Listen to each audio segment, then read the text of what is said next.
नमस्कार किसान भाइयों बहनों, आप सभी का बहुत स्वागत है कृषि दर्शन के आज के अंक में। किसान भाइयों, मेहनत का फल हमेशा मीठा होता है और इस समय गेहूं चना की अच्छी फसल के रूप में आपको आपका फल मिला है, यानी रबी फसलों की कटाई के साथ आपकी कमाई भी शुरू हो रही है।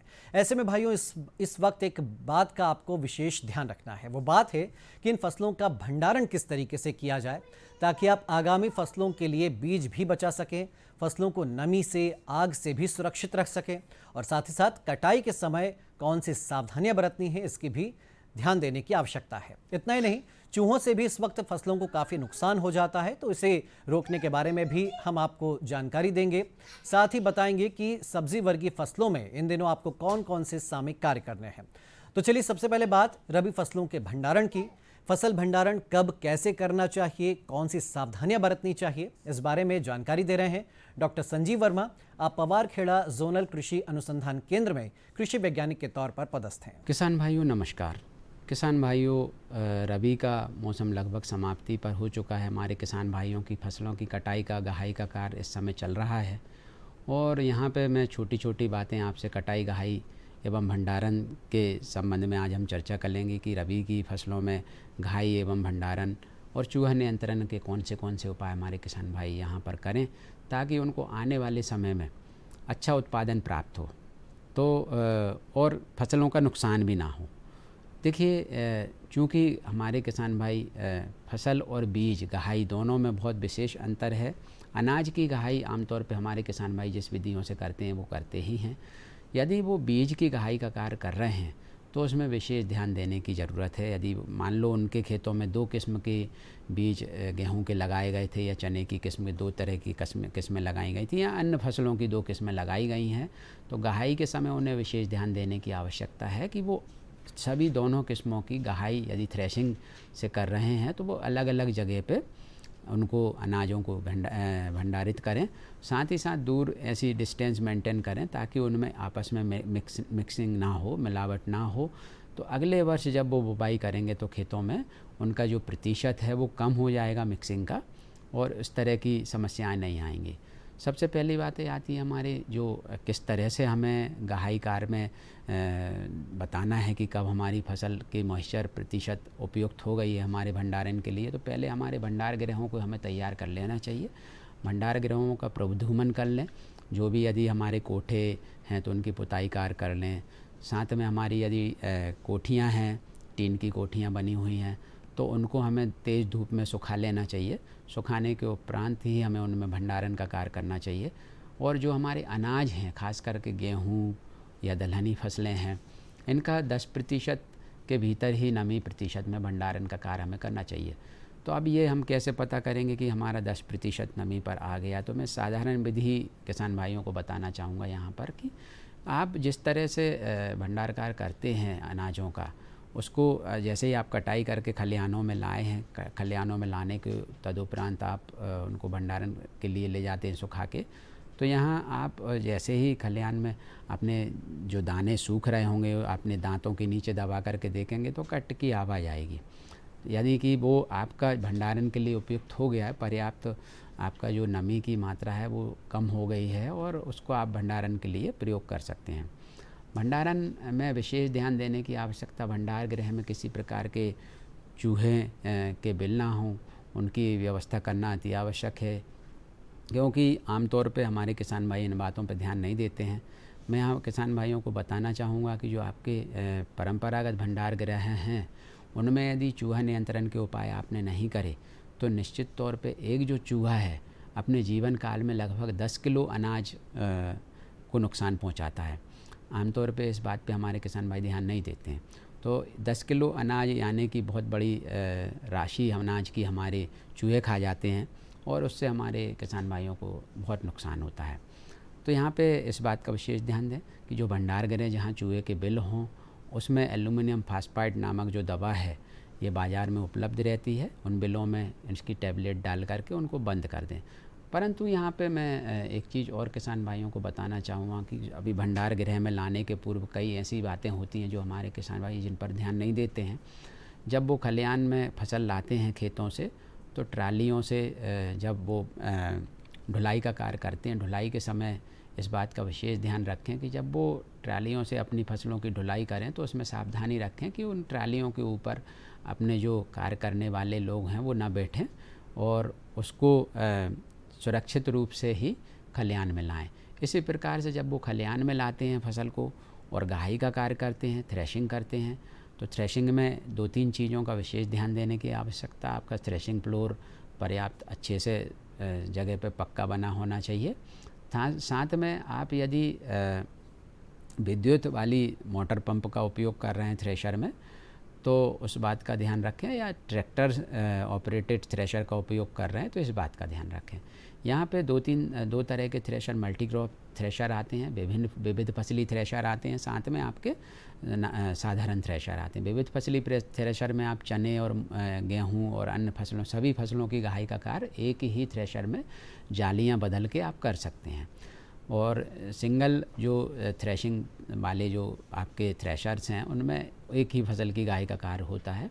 और गहाई जब कर रहे होते हैं तो उनमें प्रॉपर जो आपके अटैचमेंट हैं, जैसे ट्रैक्टर से यदि गहाई का कार्य थ्रेशिंग में कर रहे हैं थ्रेशिंग, तो उसकी प्रोपेलर शाफ्ट के पास हमारे मज़दूर ना जाएं या हमारे जो कार्य करने वाले हैं प्रोपेलर शाफ्ट के पास ना आए, क्योंकि उससे अटैच रहती है थ्रेशर और उसमें विभिन्न तरह के पट्टे लगे, बेल्ट लगे होते हैं, तो उससे दूरी बनाए रखें या जालियों का प्रयोग करें ताकि उसमें गहाई के समय किसी प्रकार की हानि ना हो। और इस बात का विशेष ध्यान रखें कि जब हमारी पर्याप्त फसल सूख चुकी है तभी उसको गहाई के लिए हमें उपयोग करना चाहिए, जिससे हमारा जो पावर है वो कम लगती है, ऊर्जा कम लगती है। तो इस बात का भी हमें ध्यान रखना चाहिए। तो इसके बाद मैं जो बात करूँगा वो ये है कि अब गहाई हमारा कार्य हो गया है, भंडारण के लिए हम ले जा रहे हैं, भंडार गृह का हमने मेंटेनेंस कर लिया है और उसमें भंडारण करेंगे और प्रधूमन का कार्य कर लें। प्रधूमन या आपके पुराने बैग जो हैं, जूट बैग का उपयोग हमारे कई किसान भाई करते हैं, तो उन बैगों को, हमारे जूट बैगों को भी प्रॉपर ट्रीटमेंट कर लेना चाहिए, ताकि उनमें किसी प्रकार के घुन और वो ना अगली फसल में नुकसान ना पहुंचा सकें। तो यहाँ इस बात का भी ध्यान देना आवश्यक है। साथ ही साथ मैं यहाँ एक चीज़ और किसान भाइयों को बताना चाहूँगा कि किस प्रकार से हमें चूहा नियंत्रण के उपाय करने चाहिए। देखिए, चूहा बहुत ही समझदार प्राणी होता है और अधिकतर प्रयोग दुनिया में जितने भी होते हैं वो चूहों पे करे जाते हैं। तो हमें उसको सबसे पहले ये वॉच करना है कि वो है कहाँ पर। हमारे जो भंडार गृह में, हमें परंपरागत जो भंडार गृह हैं उनमें किस तरह से देखेंगे। यदि खेतों में भी देख रहे हैं, हमारी फसल मान लो खेत में है, खलिहान में है, तो उन जगहों पे किस प्रकार से हम चूहों का पता करेंगे। तो जिंक फास्फाइड नामक हमारी जो दवा आती है उससे हम उनको नष्ट कर सकते हैं। इसके लिए सबसे पहले हमें उन्हें निमंत्रित करना होगा। निमंत्रण के लिए हमें जो गोघरी, हमारे ग्रामीण भाषा में गोघरी बोलते हैं, जिसमें हमारे चने और गेहूँ और अन्य ज्वार बाजरे आदि के अनाज मिले होते हैं, उनको उबाल करके हमारे किसान भाई पहले उनको चूहों के बिलों के पास रखते हैं और चूहों के बिल में ढक्कन लगा देते हैं, ताकि ये पता चल जाएगा कि चूहा है कि नहीं उस बिल में। ढक्कन लगाने का मतलब कि आप किसी प्रकार का पक्का ढक्कन नहीं लगाना, हल्की सी मिट्टी से उसे ढक देंगे। और आपने चूहों के बिल के पास जब इस तरह के अनाज, उबले हुए अनाज या मूंगफली के दाने रखेंगे तो अगले दिन वो आपको वहाँ पर देखने को नहीं मिलेंगे या वो चूहा खा जाएगा। तो इससे हमें पता चल जाएगा कि इन बिलों में चूहा है, तो उन्हीं बिलों में हमें एल्यूमिनियम फास्फाइड दवा डाल करके और बिलों को बंद कर देना चाहिए। जब हम भंडार गृहों में कर रहे हैं इसका उपयोग, तो भंडार गृह में हमें, चूँकि घर के लगे हुए होते हैं भंडार गृह, तो वहाँ पर हमें जिंक फास्फाइड नामक जो दवा है उसको हमारे किसान भाइयों को उपयोग करना चाहिए। 1 किलो उबले हुए अनाज में लगभग 2 ग्राम जिंक फास्फाइड दवा मिला करके, और उसमें हमें मिला करके पहले, मैंने जैसा कि बताया, चूहा बहुत ही समझदार प्राणी है, पहले हमें उसको निमंत्रित करना पड़ेगा। जिन जगहों पे अनाज भंडारण हम करने वाले हैं वहाँ पर पहले हम इन जगह पे अपने जो उबले हुए अनाज को सिंपल ही रखें, ताकि ये चूहा 2-3 दिन ऐसा करेंगे तो चूहे उसमें काफ़ी आएंगे और खाएंगे, तो वो लपक जाएंगे और अगले तीसरे चौथे दिन हम जिंक फास्फाइड नामक दवा का उपयोग कर सकते हैं। आजकल चिपचिपे प्रपंच भी आ गए हैं, कई तरह के प्रपंच हमें बाज़ार में उपलब्ध हैं। हमारे किसान भाई चाहें तो इन प्रपंचों का उपयोग भी चूहा नियंत्रण के लिए कर सकते हैं, अपने भंडार गृहों में या घरों में भी कर सकते हैं। इन प्रपंचों का यही है कि वो सुगंध से, फेरोमोन जो होती है उससे अट्रैक्ट होकर के चूहा इन प्रपंचों के पास आते हैं, खाने को आते हैं और वो वहीं पे चिपक के रह जाते हैं। तो इनका भी हमारे किसान भाई उपयोग कर सकते हैं। तो ये जो आज मैंने किसान भाइयों बताया कि सावधानी कौन सी हमें भंडारण के समय रखनी है, इन सावधानियों का यदि आप ध्यान रखेंगे तो आने वाले समय में अनाज का नुकसान नहीं होगा और आपको अच्छा बाज़ार भाव भी मिलेगा। धन्यवाद। किसान भाइयों, फिलहाल वक्त एक ब्रेक के बाद बात करेंगे सब्जी वर्गीय फसलों में सामयिक कार्यों के बारे में। अरे सुन तो। मुझे क्या सुनाना चाहते हो? जो सुनाओ मेरी सौतन को। किसको? अरे वही तुम्हारा मोबाइल फोन जिससे सुबह शाम दिन रात चिपके रहते थे और कहते थे किसान कॉल सेंटर से बातें हो रही हैं। अच्छा ये बात है। हाँ, क्यों? क्या हुआ? अब बात नहीं होती क्या? अब तो झट से बात हो जाती है। संबंधी समस्याओं का अपनी भाषा में तुरंत हल पाने के लिए पूरे भारत में किसी भी फोन से हेल्पलाइन नंबर पर संपर्क करें। किसानों का दोस्त किसान कॉल सेंटर।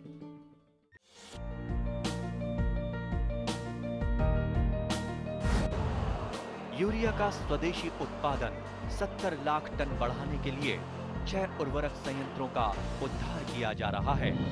FCIL के गोरखपुर, सिंदरी, तलचर और रामागुंडम संयंत्र, HFCL की बरौनी इकाई और BVFCL की नामरू फोर्थ। सोने पर सुहागा ये है कि देश में अब बनेगा सिर्फ नीम लेपित यूरिया, क्योंकि इससे होगा किसानों का फायदा ही फायदा। अनाज का उत्पादन 10% तक बढ़ेगा। बढ़ेगी 10 से 15% नाइट्रोजन क्षमता।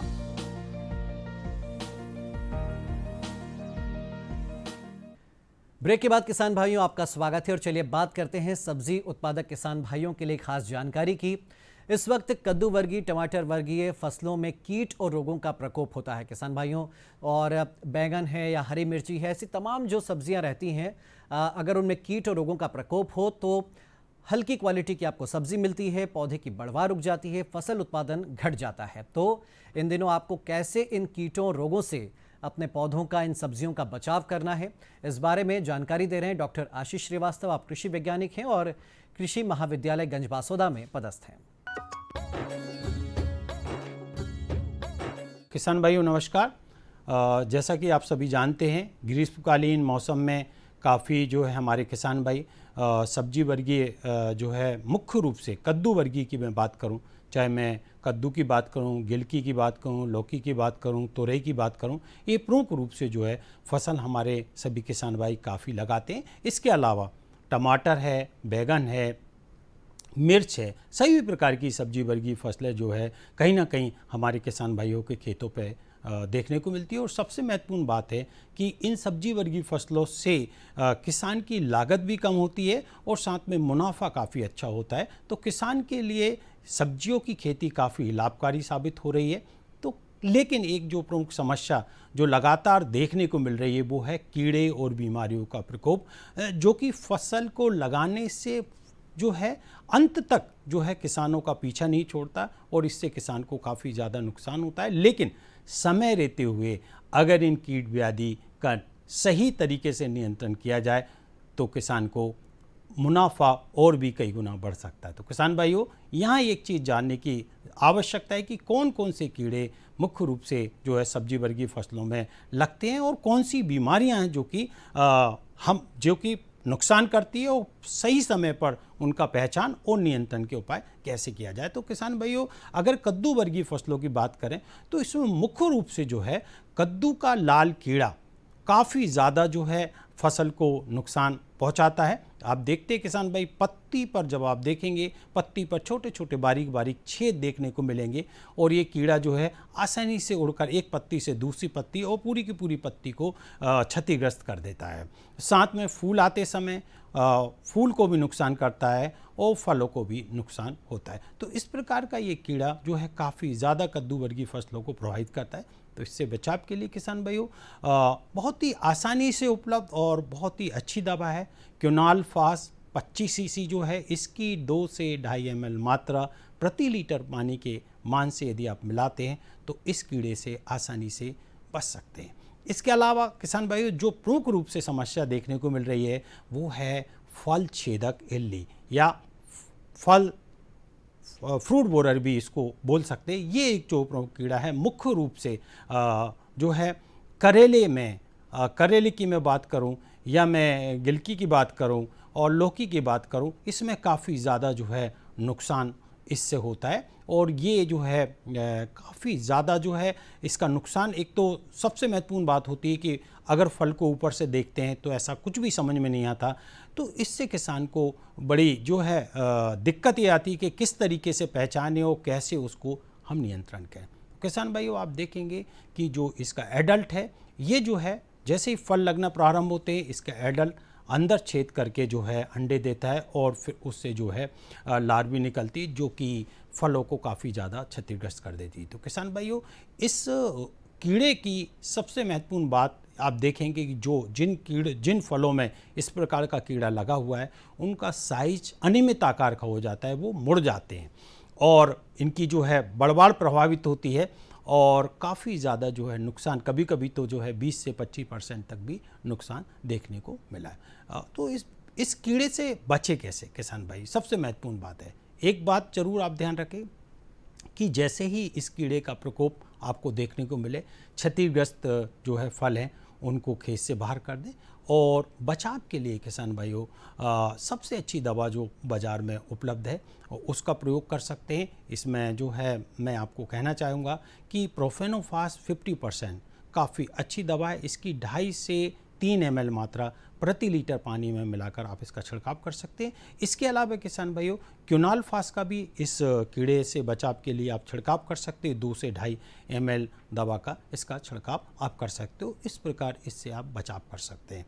साथ में अगर मैं टमाटर की बात करूं तो टमाटर में मुख्य रूप से जो है अर्ली ब्लाइट और लेट ब्लाइट, अगेती झुलसा और पिछेती झुलसा रोग का प्रकोप लगातार देखने को मिलता है। ये बीमारियों से पत्ती पर अनियमित आकार के जो है धब्बे बन जाते हैं और साथ में इस रोग का प्रकोप जो है फलों पर भी देखने को मिलता है। तो इस रोग से बचने के लिए किसान भाइयों, डाइथेन M45 की 2.5 से 3 ग्राम मात्रा प्रति लीटर पानी में आप मिलाकर छिड़काव कर सकते हैं। साथ में दूसरा छिड़काव के लिए कॉपर ऑक्सीक्लोराइड कि 2.5 ग्राम मात्रा प्रति लीटर पानी में मिलाकर छिड़काव करेंगे तो ये जो है इससे इस बीमारी से काफ़ी हद तक नुकसान से आप बच सकते हैं। साथ में मैं आप सभी किसान भाइयों से कहना चाहता हूँ कि बीमारियों और कीड़ों से बचने के लिए सबसे महत्वपूर्ण बात यह है कि आप खेत का सतत निरीक्षण करें, रोग ग्रसित पौधों को खेत से बाहर निकालें। साथ में एक बात और विशेष तौर पर आपको ध्यान में रखना है कि जो कि मैंने पहले भी आप लोगों को बताया कि कहीं ना कहीं खरपतवार प्रबंधन कीड़े बीमारी के नियंत्रण में काफ़ी कारगर साबित होता है। तो किसान भाइयों, इस तरह की जो उपाय यदि आप सब्जियों के नियंत्रण में करते तो आप जो है अच्छी पैदावार लेंगे, साथ में कीड़े बीमारी से होने वाले नुकसान से भी बच सकते हैं। नमस्कार। और किसान भाइयों, अब आप देखिए खबरें खेती की। नमस्कार किसान भाइयों, खबरें खेती में आप सभी का स्वागत है। आइए पहले नजर डालते हैं मुख्य समाचारों पर। कृषि में क्रांतिकारी साबित होगा साथी पोर्टल, किसानों को योजनाओं का अधिकतम लाभ मिले। मध्य प्रदेश में मूंग की बोनी 8 लाख हेक्टेयर से अधिक, पोषण से भरपूर अरपी और अंतर्वर्ती फसलें लगाए। और अब खबरें विस्तार से। बीज उत्पादन की चुनौतियों से निपटने, गुणवत्तापूर्ण बीज की पहचान और बीज प्रमाणीकरण के लिए बनाए गए साथी पोर्टल और मोबाइल एप्लीकेशन को केंद्रीय कृषि मंत्री श्री नरेंद्र सिंह तोमर ने लॉन्च किया। उत्तम बीज समृद्ध किसान की थीम पर केंद्रीय कृषि मंत्रालय के सहयोग से NIC ने इसे बनाया है। इस मौके पर श्री तोमर ने कहा कि भारत सरकार कृषि के समक्ष विद्यमान चुनौतियां और कठिनाइयों को विभिन्न योजनाओं और कार्यक्रमों के माध्यम से दूर करने की लगातार कोशिश कर रही है। साथ ही पोर्टल भी इस दिशा में एक महत्वपूर्ण कदम है। जब इसका प्रयोग नीचे तक शुरू होगा तो कृषि के क्षेत्र में ये क्रांतिकारी कदम साबित होगा। श्री तोमर ने कहा कि कृषि में बीज, कीटनाशक, उर्वरक और सिंचाई की प्रमुख भूमिका रहती है। गुणवत्ता विहीन या नकली बीज कृषि की ग्रोथ को प्रभावित करता है। इससे किसानों का नुकसान होता है। देश के कृषि उत्पादन में भी बड़ा फर्क आता है। समय समय पर ये बात आती रही है कि हमें ऐसी व्यवस्था बनाना चाहिए जिससे नकली बीजों का बाजार ध्वस्त हो और गुणवत्ता वाले बीज किसान तक पहुंचे। इसके लिए साथी पोर्टल लॉन्च हो गया है। श्री तोमर ने कहा कि अभी साथी पोर्टल का पहला चरण आया है। उन्होंने अधिकारियों से कहा कि दूसरे फेज में ज्यादा समय नहीं लगना चाहिए। इसका किसानों को पूरी तरह से लाभ मिले, इसके लिए भी जागरूकता बढ़ाने के प्रयास किए जाना चाहिए।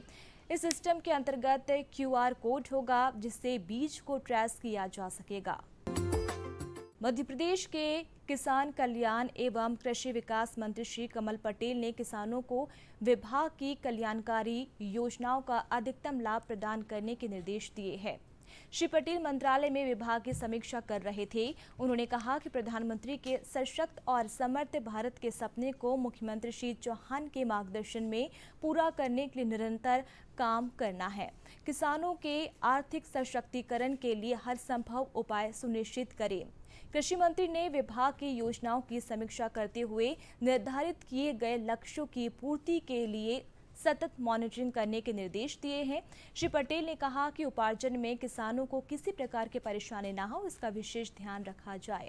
किसानों को खाद के अग्रिम उठाव के लिए प्रेरित करें जिससे कि उर्वरक भंडारण सुनिश्चित हो सके और भविष्य में किसानों को प्रत्येक परिस्थिति में आवश्यकता अनुसार समय पर खाद उपलब्ध कराया जा सके। प्रदेश में जायद फसलों की बोनी अब तक 9,15,000 हेक्टेयर से अधिक क्षेत्र में कर ली गई है। इसमें सबसे अधिक रकबा मूंग का है जिसकी बुवाई अब तक 8 लाख हेक्टेयर में हो गई है। कृषि विभाग के मुताबिक जायद 2023 में फसलों का लक्ष्य 12,33,000 हेक्टेयर से अधिक क्षेत्र में लेने का लक्ष्य रखा गया है। इसके विरुद्ध अब तक 9,15,000 हेक्टेयर से अधिक क्षेत्र में बोनी कर ली गई है। इसमें सबसे अधिक 8 लाख हेक्टेयर से ज़्यादा क्षेत्र में मूंग की बोनी की गई है, जबकि लक्ष्य 10,79,000 हेक्टेयर से अधिक क्षेत्र में रखा गया है। इसी प्रकार अब तक राज्य में धान की बोनी 27,000 हेक्टेयर में, मक्का 18,000, उड़द 61,000 और मूंगफली 5,000 हेक्टेयर में बोनी की गई है। अरबी को घुइया, कुचई आदि नामों से भी जाना जाता है। इसकी खेती मुख्यतः खरीफ मौसम में की जाती है, लेकिन सिंचाई सुविधा होने पर गर्मी में भी की जाती है। इसकी सब्जी आलू की तरह बनाई जाती है और पत्तियों की भाजी और पकोड़े भी बनाए जाते हैं। उबालने पर इसकी खुजलाहट समाप्त हो जाती है। कंद में प्रमुख रूप से स्टार्च होता है। आसानी से मिल जाने के बावजूद अरबी बहुत अधिक लोकप्रिय सब्जी नहीं है, पर इसके फायदे चौंकाने वाले हैं। ये fibre, protein, potassium, vitamin A, vitamin C, calcium और आयरन से भरपूर होती है। इसके अलावा इसमें भरपूर मात्रा में एंटीऑक्सीडेंट भी पाए जाते हैं। अरबी को गर्म और आर्द्र जलवायु की आवश्यकता होती है। ये ग्रीष्म और वर्षा दोनों मौसम में उगाई जाती है। उत्तरी भारत की जलवायु अरबी के लिए उपयुक्त है। इसकी खरीफ में जून से 15 जुलाई और जायद में भी बुआई की जा सकती है। बुआई के लिए अंकुरित कंद 8 से 10 क्विंटल प्रति हेक्टेयर की जरूरत पड़ती है। बोने से पहले कंदों को कार्बेंडाजिम 12%, मैनकोजेब 63%, WP 1 ग्राम प्रति लीटर पानी के घोल में 10 मिनट डुबोकर उपचारित कर बुआई करें। फलदार बगीचे लगाने वाले किसान भाई अंतर्वर्ती फसल लगाकर मुनाफे में वृद्धि कर सकते हैं। इससे पानी और उर्वरकों का दोहरा लाभ मिलता है। आम की 2 कतारों के मध्य वर्षा काल में बैंगन, मिर्च, शकरकंद तथा सेम लगा सकते हैं, जबकि रबी सीजन में मटर, प्याज, धनिया, मेथी, पालक, पत्ता गोभी की फसल लगाई जा सकती है। जायद में मूंग, उड़द तथा मूंगफली को आसानी से लगाया जा सकता है। किसान भाई ध्यान रखें कि अमरूद रोपने के बाद 3 से 4 वर्ष तक बीज की जमीन में अंतर्वर्ती फसल जैसे ग्वार, मूंग, उड़द, रबी में गाजर, मटर, बरसीम भी लगा सकते हैं। तो चलिए किसान भाइयों, आज के कृषि दर्शन कार्यक्रम में इतना ही। मुझे दीजिए इजाजत और अगले अंक में फिर हाजिर होंगे ऐसी ही कृषि से जुड़ी नई नई जानकारियों के साथ। तब तक के लिए नमस्कार।